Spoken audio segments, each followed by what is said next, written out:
Hello my family, একটা long ভিডিওতে তোমাদের সবাইকে স্বাগত। আজকে অনেক দিন পর আমি আজকে শাড়ি পরেছিলাম। আজকে সন্ধ্যাবেলাতে গেছিলাম দোকানে। তো তোমাদের দাদাভাই এখানে আর টুকিটাকি খাবার নিয়ে এসেছিলো, সিঙ্গারা তারপর চপ নিয়ে এসেছিলো, ওগুলো খাচ্ছি। বাড়িতে এসে দেখি মা এখানে বসেছে নতুন কারসাজি নিয়ে।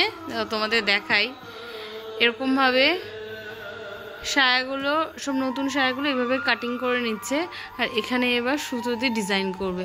মা বেশিরভাগ সবগুলোতে এরকম করে, আর আমারও অনেকগুলোতে করে দিয়েছি, তোমাদের একদিন দেখাবো।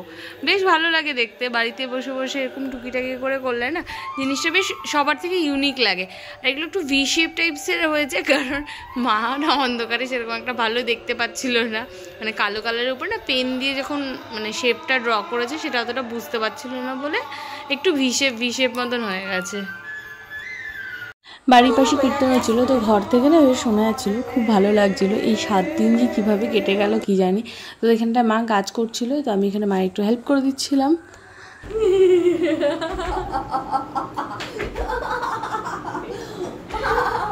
আমার একটা হাঁস পাখি বলে দিদি দাদুরি এত সময় বেশ হয় না।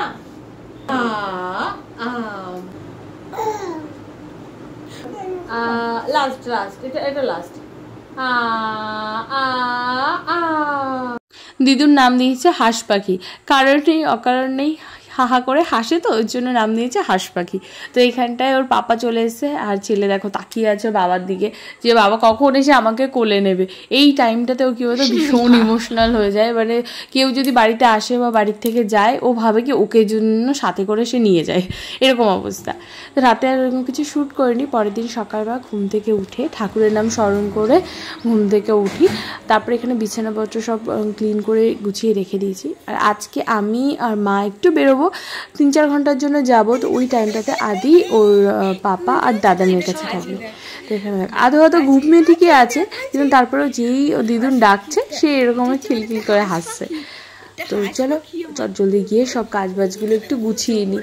আর আজকে ছুটি আমার, তো যার জন্য আজকে আমি বাড়িতেই আছি। আমি ভাবলাম এই দিকটায় আদ্রি ঘুম থেকে উঠে আছে, তো ওকে ওর পাপার কাছে একটু নিয়ে আসলাম, কারণ দিদি এখানে ঘরটা মুছবে, তার জন্য আমি চাচ্ছিলাম না যে ভিজে করে ওকে নিয়ে এদিক ওদিক করবো। ঘুম থেকে উঠে গেলে তো এক জায়গায় থাকতে চায় না, কারণ আমি এখানে পাপার সাথে একটু খেলা করুক, তারপর ওকে ফ্রেশ করিয়ে দিয়ে তারপর আমি আমার বাকি কাজগুলো কমপ্লিট করবো। তো দেখলাম যেহেতু বাবার সাথে খেলছেও, তো আমি জলদি গিয়ে এই সাইডে ব্রাশটা করে ভাবলাম একটু ফ্রেশ হয়ে যাই, তারপরে গিয়ে স্নান করে বেরোবো। কারণ দুপুর নাগাদ যেহেতু বেরোচ্ছি, বাড়ি থেকে একবার স্নান করেই যাবো, কারণ বাড়ি আস্তে আস্তে একটু বিকাল হয়ে যাবে। এদিকে এসে দেখি দেখো ছেলে ঘুমিয়েও গেছে পাপার সাথে খেলতে খেলতে। আর ঘুমানোর স্টাইলটা দেখেছো, মাঝে মাঝে এরকমভাবে উটপাটাংভাবে ঘুমায়। আমি জানি না কার বাচ্চা এরকম করে, কিন্তু আদি মাঝে মধ্যে করে, সব সময় করে না। তো এই হচ্ছে আজকে সকালে রান্নাবান্না। তো এদিকে আমি আবার তাড়াতাড়ি গিয়ে পুজোটা দেবো হচ্ছে, তো মা বললো যে তুই খাওয়া দাওয়াটা করে নে, আমি পুজো দিয়ে দিচ্ছি। তারপরে এখানে আমরা রেডি হয়ে গেছি আর আমরা বেরোবো। এখন না যাওয়ার সময় মন খারাপ লাগছে, মনে হচ্ছে আদিকে ছেড়ে এখন যেতে ইচ্ছা করছে না। আমরা মানে কি বলতো, যদি 2-3 ঘন্টার জন্য কোথাও যাই, সেই সময় যদি মা না থাকে, বাবা বা মানে ওর বাবার কাছে, মানে তাপসের কাছেও থাকে ভালো। তো আমরা আজকে গেছিলাম সোদপুর, এখানে মা ভিডিও দেখেছিল অনলাইনে, তো ওখান থেকে আমরা এই নাইটি, এই চুড়িদার, এইসব এই ঘরটা ছিল মানে হোলসেল পাইকারি রেটে, ওখানে গেছিলাম। আর বলতে পারো নিজেদের জন্য কেনা হয়েছে, কিন্তু এটা হোলসেল পাইকারি রেটই আমার কাছে মনে হচ্ছে, কারণ আজকে 18 পিস মতো নাইটি আনা হয়েছিল, আর কিছু নাইটি আনা হয়েছিল তোমাদের দাদাভাইয়ের দোকানের জন্য। তো এখানে আমার মায়ের, তারপর মাসিদের, সবার জন্য একবারে কিনে নেওয়া হয়েছে। তার চেহারা দেখেছো কিরকম অবস্থা, পুরো সারা মুখে গায়ে মানে হাত পায়ে মনে হচ্ছে আমার ট্যান পড়ে গেছে। আজকে প্রচন্ড রোদ ছিল, একদম হালত খারাপ হয়ে গেছে। আর আদি আজকে সারাদিনই ঘুমিয়েছিল, মানে আমরা যে সময়টা বাড়ি ছিলাম না ওই টাইমটা ও ঘুমাচ্ছিল।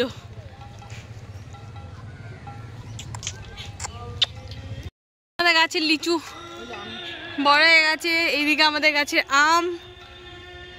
আগের বছর এই গাছটা একটা আমও হয়নি, এই বছর আম হয়েছে। আর এই যে লিচু সবে এসছে। এই বছর তো আমি লিচু খাই না, এই জন্য অতটা যত্ন নেওয়া হয় না, মানে পাখি খাওয়ার পরে অ্যাকচুয়ালি যে কটা থাকে তাতেই আমাদের সবার হয়ে যায়। তুমি কি শসা তোমার জন্য শুধু খাই আমার লোবা আমার শসা। মানে একটা ছোটোখাটো আমরা দোকান দিয়ে দিতে পারি, যা কিনে নিয়ে এসেছি সব দেখা দেখি হয়েছে, তো এই জন্য সব নাইটিগুলোর এরকম অবস্থা হয়েছে। এত সময় তো আমরা দেখা দেখি করলাম, তো ভাবলাম চলো তোমাদেরকে দেখিয়ে দিই কী কী মার্কেটিং করা হয়েছে।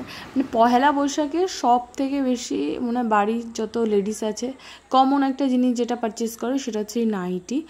তো আমার একটা আফসোস থেকে গেছে, আমি চাইছিলাম কাফতান নাইটি।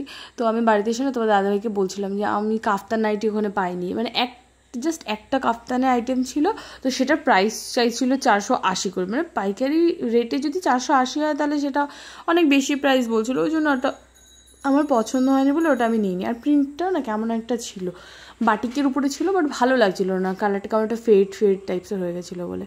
তো এই নাইটিগুলো সব রান্না হয়েছে, আর নাইটিগুলো এমনিতেও খুব সুন্দর ছিল। তো তারপর এটাকে আরও সুন্দর করার জন্য এখানে আমি একটুখানি কারসাজি করছিলাম।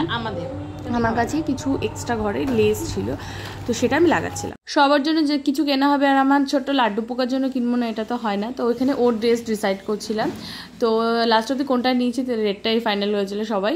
তো চলো তোমাদের সাথে দেখা করছে একটা নতুন ব্লগে। সবাই খুব ভালো থেকো, সুস্থ থেকো। আজকের ব্লগটা এইটুকুই, বাই বাই।